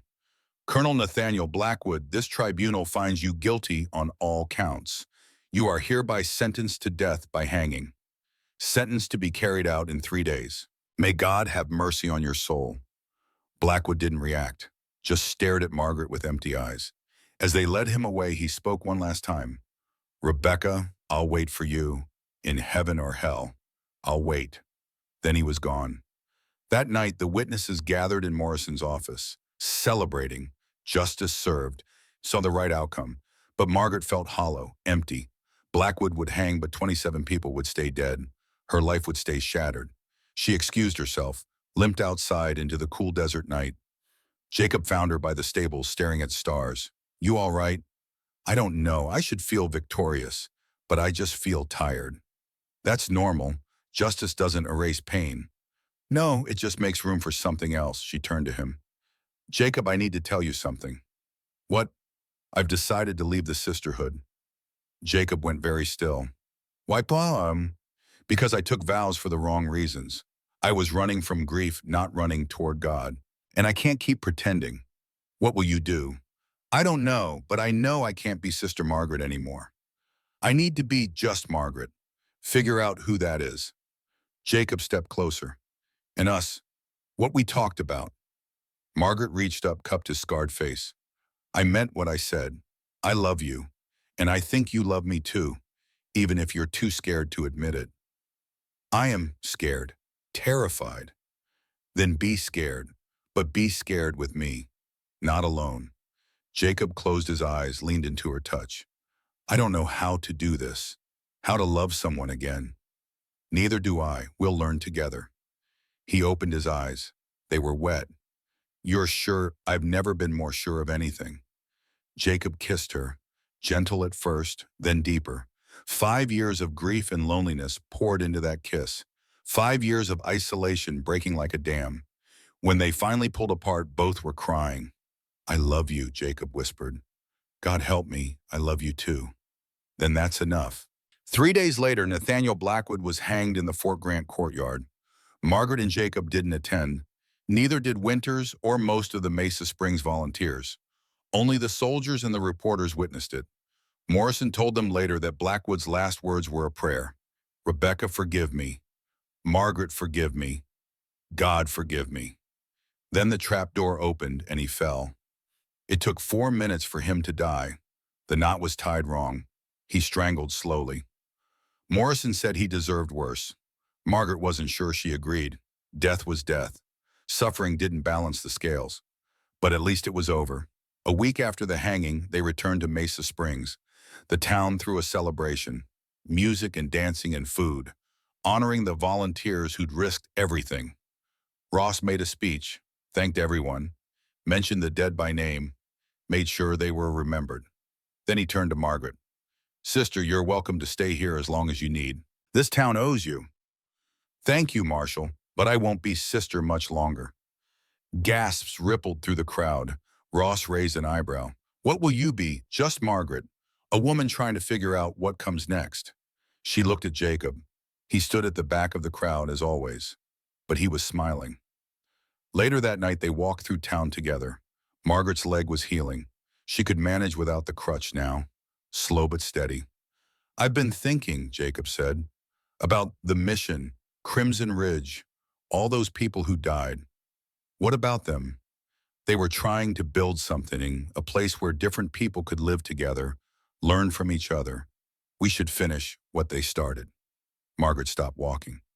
You want to rebuild the mission? Not exactly, but something like it. A school maybe, for Apache and white kids both. Teach them reading, writing skills. Show them there's a better way than war. That's ambitious. It's necessary. Ayanna would have wanted it. Your father Thomas would have wanted it. All 27 of them would have wanted it. Margaret felt tears sting her eyes. You're right, they would. Will you help me? Yes, on one condition. What, you marry me first?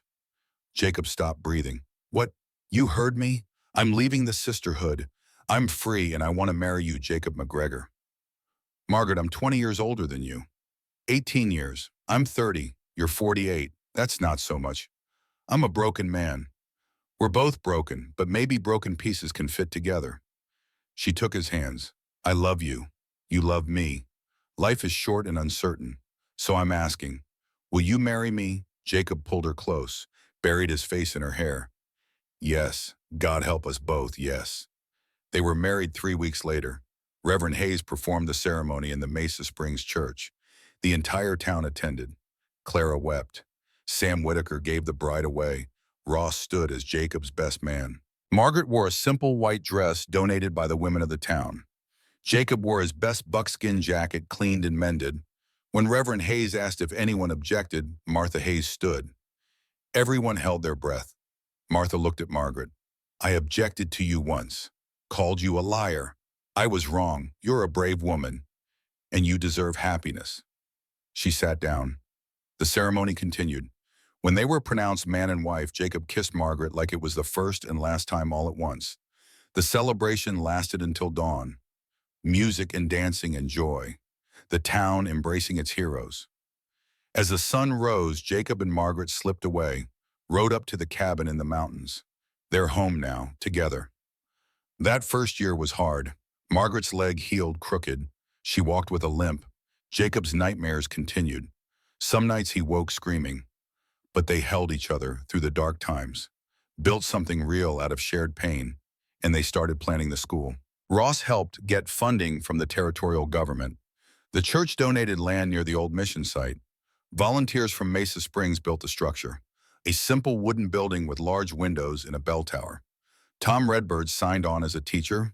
He'd teach Apache language and culture. Margaret would teach reading and writing. Jacob would teach practical skills, hunting, tracking, how to live off the land. They called it the Crimson Ridge Interfaith School, open to all children regardless of race or religion.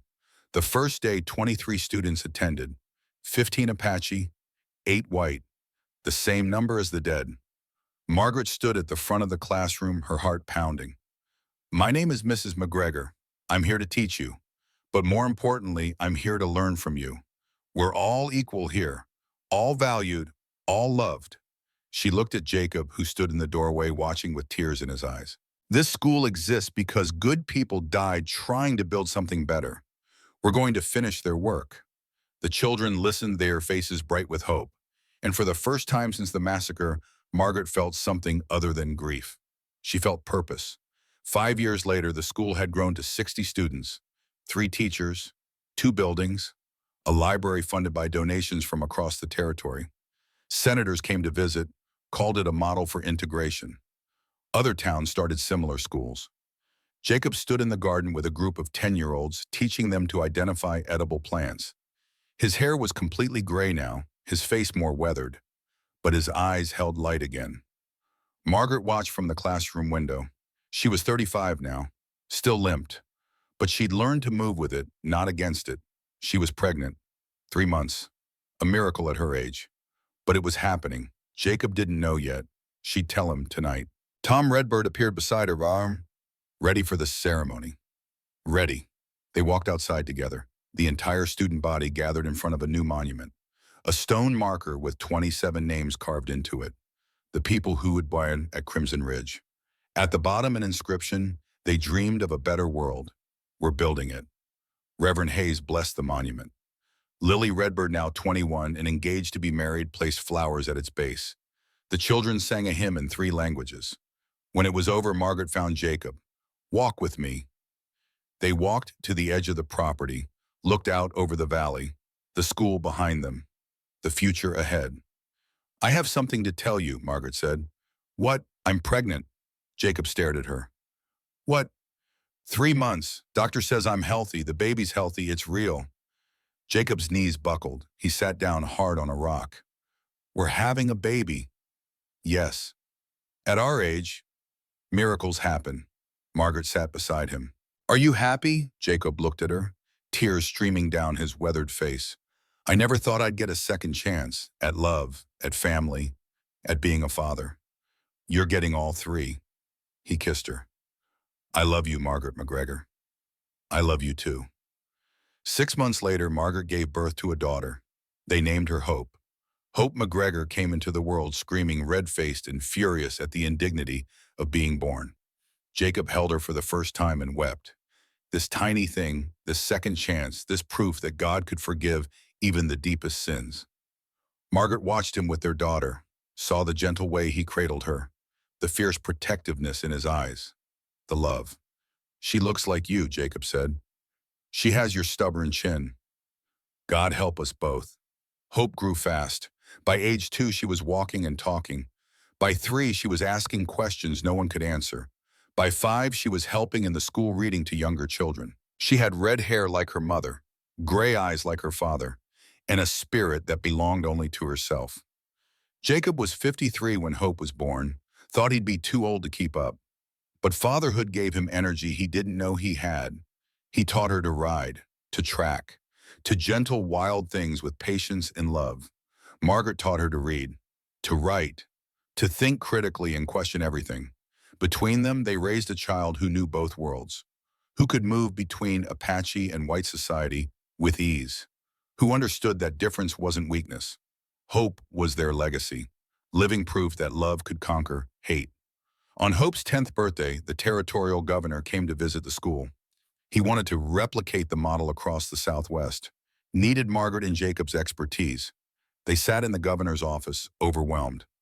You want us to help establish 40 schools? At least, maybe more. This model works. Children learning together, respecting differences. It's the future. Margaret looked at Jacob. He looked back. We'll do it, Margaret said, on one condition. What? The schools stay interfaith, no forced conversion, no cultural erasure, different but equal. The governor nodded. Agreed. They spent the next 5 years traveling, consulting, teaching other communities how to build bridges instead of walls. By 1893, 47 interfaith schools operated across the Southwest, educating over 2,000 children. The Crimson Ridge School remained the flagship, the original, the one that proved it could work.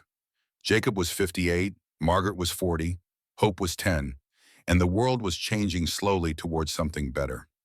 One evening as the sun set over the mountains, Jacob and Margaret sat on the porch of their cabin. Hope played in the yard chasing fireflies. Do you ever think about it? Margaret asked. That night, the massacre. Every day. Do you still feel guilty? Yes, but differently now. The guilt reminds me why this matters. Why we do what we do.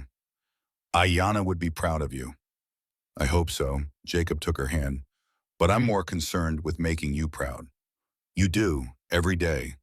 Hope ran up to the porch. Papa, can you tell me about the stars? Jacob lifted her onto his lap, pointed at the sky. See that cluster there? That's the bear. Your namesake. I thought I was named for Hope. You are, but McGregor means son of the bear. So you're both. Hope considered this. I like that. Margaret watched them together. Her husband and her daughter, her past and her future. The family she'd never thought she'd have. From trauma had come healing. From death had come life. From grief had come joy. Not because the pain went away, but because they'd chosen to build something stronger than pain. That night, after Hope was asleep, Margaret and Jacob lay in bed together. The cabin creaked around them.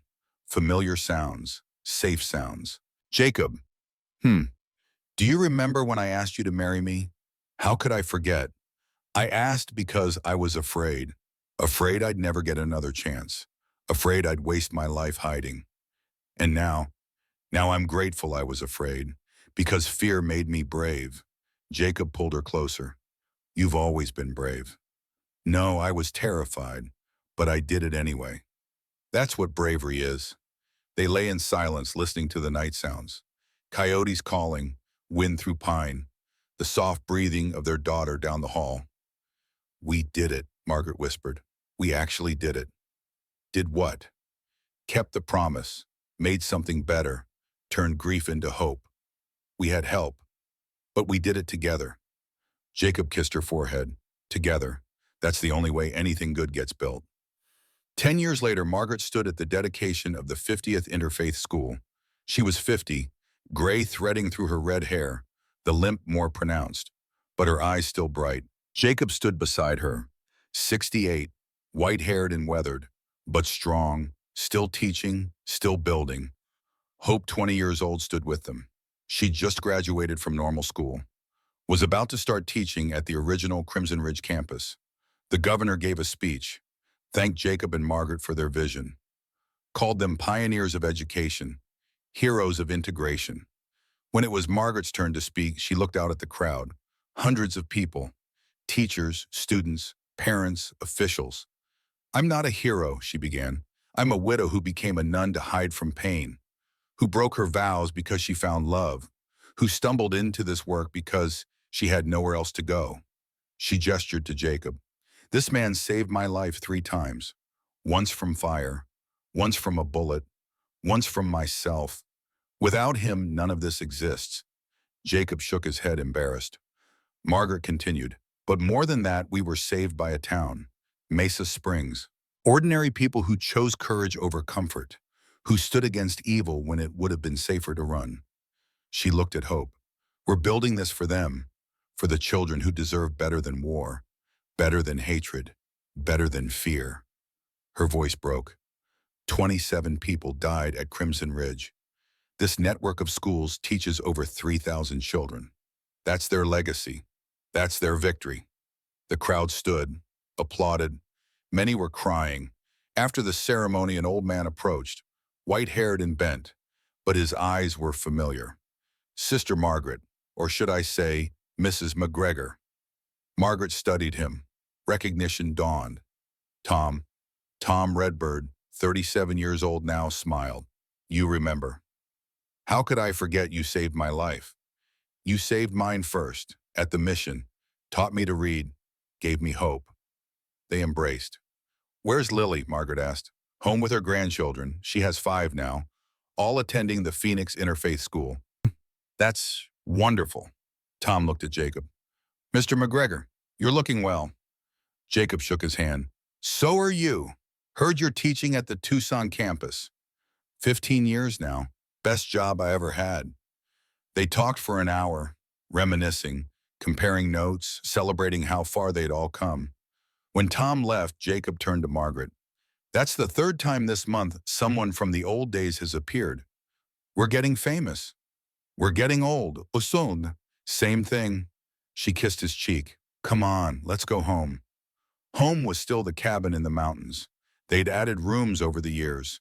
A library for Margaret, a workshop for Jacob, a bedroom for Hope, though she lived in town now. But the heart of it remained the same. The stone fireplace, the bear carved into the door, the view of mountains that went on forever. They sat on the porch that evening as they had 1,000 evenings before. Hope joined them, bringing coffee. "I got a letter today," she said, "from the Territorial Board of Education." "What did it say?" Margaret asked.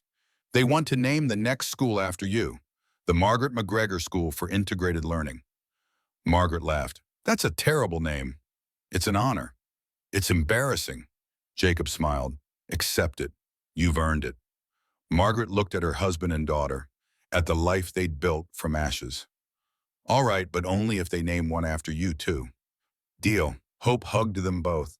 "I'm proud to be your daughter." "We're proud to be your parents," Jacob said. As the sun set, painting the sky in gold and crimson, Margaret thought about the journey, from Ireland to New Mexico, from widow to nun to wife and mother, from victim to survivor to builder. It hadn't been easy. The limp would never fully heal. The nightmares still came sometimes. The grief for those lost never completely faded. But she learned that healing wasn't about forgetting. It was about growing around the pain, building something so strong the pain couldn't break it. She'd learned that love was a choice made daily, not a feeling, but an action. Jacob chose her every morning. She chose him back. And together they'd chosen hope. 5 years later, Margaret woke to find Jacob cold beside her. He died in his sleep, peacefully, no pain, just slipped away at 73, his hand in hers. The funeral was the largest Mesa Springs had ever seen. Hundreds of people, students from 50 years of teaching, teachers he'd trained, lives he'd touched. Reverend Hayes, 90 now, and barely able to stand, gave the eulogy. Jacob McGregor came to us broken, blamed himself for sins that weren't his, hid in mountains to escape pain. But God had other plans. God sent him a woman who needed saving, and in saving her, he saved himself. Margaret sat in the front pew holding Hope's hand. Her daughter was 25 now, engaged to a teacher from the Phoenix School, starting her own family. Jacob leaves behind a wife who loved him fierce, a daughter who adored him, and 3,000 students whose lives are better because he lived. They buried him next to the Crimson Ridge Memorial, under a marker that read, Jacob Bear McGregor, scout, husband, father, teacher. He kept his promises. Margaret stood at the grave long after everyone else left, talking to him like he could still hear. You stubborn old Scot. You weren't supposed to go first. We had plans. The wind rustled through pine trees, sounding almost like laughter. I love you. I'll always love you. But I'm not done yet. Still work to do. She kissed her fingers, pressed them to the stone. Wait for me. Not too long, but wait. Then she walked back to the cabin, to the life that continued, to the work that remained. Margaret lived another 12 years. She saw Hope marry, saw 3 grandchildren born, saw the 100th interfaith school open in California. She never remarried, never even considered it. Jacob had been her second chance. She didn't need a third. At 77, she died quietly in her sleep, in the cabin she'd shared with Jacob, in the bed where they'd loved and fought and built a life together. Hope found her in the morning, peaceful, smiling, her hand outstretched as if reaching for someone only she could see. They buried her beside Jacob, the markers side by side, forever together. The inscription read, Margaret Rose McGregor, nun, wife, mother, teacher. She chose love over fear. 20 years after Margaret's death, the Crimson Ridge Interfaith School celebrated its 50th anniversary. Hope McGregor, now 65 and grandmother to 8, gave the keynote speech. My parents didn't set out to change the world. They set out to keep a promise, to honor the dead by teaching the living, to turn grief into hope. She gestured to the memorial stone. 27 names, still fresh with flowers. These people died for nothing. No great cause, no noble purpose, just greed and hatred and lies. But my parents refused to let their deaths be meaningless. They built something that would outlast the hate. The crowd, over 500 people, listened in silence. Today, 143 interfaith schools operate across 12 states, teaching over 15,000 children. That's their legacy. That's how the dead are remembered. She paused, fighting tears. My father used to say, pain doesn't go away. You just learn to grow around it. My mother used to say, love isn't safe, but it's always worth it. Hope looked at the mountains where the cabin still stood, preserved now as a historical site, the bear still carved on the door. They're gone, but they're not forgotten. Every child who learns to read in these schools, they're there. Every student who chooses understanding over hate, they're there. Every life made better by what they built, they're there. She smiled through tears. That's not just legacy. That's immortality. The crowd stood, applauded, celebrated. And somewhere in whatever comes after, Jacob and Margaret stood together, watching, proud. Their work had outlasted them. Their love had multiplied. Their promise had been kept. Not perfectly, not completely, but enough. Always enough.